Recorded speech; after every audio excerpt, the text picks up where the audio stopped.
Kasama na natin si Ms. Rhea Torres ng DOST Pag-asa. Ma'am Rhea, magandang umaga po.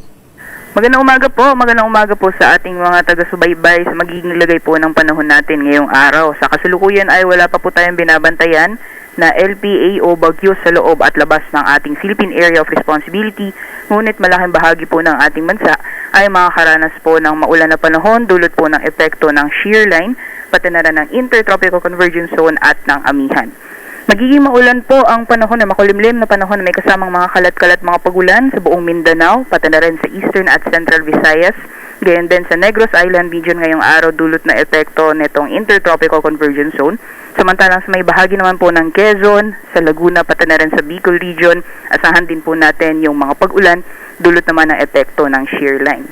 Meanwhile, sa areas naman po ng Cagayan Valley, Cordillera Administrative Region, pati na rin sa Aurora, magiging maulap din po yung papawayan na may kasamang mga pag-ulan dulot na epekto ng hanging amihan.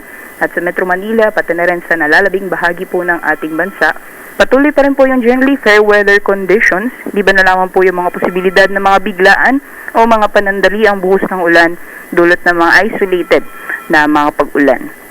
Sa kalagayan po ng ating karagatan, may gale warning po tayo babala sa matataas mga pag-alon sa dagat baybayin ng Northern Luzon. Inaasahan po natin yung maalon hanggang sa napakaalong karagatan, kaya delikado pong pumalaot, lalong-lalo na po sa ating mga kababayan na may mga maliit na sakyang pandagat.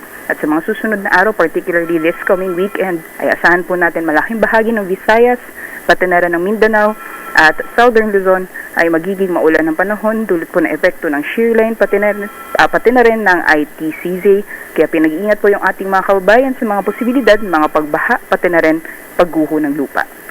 Yan ang politas mula dito sa Pag-asa Weather Forecasting Center. Rhea Torres po, magandang umaga, ingat po tayong lahat. Maraming salamat, Ma'am Rhea Torres ng DOST Pag-asa.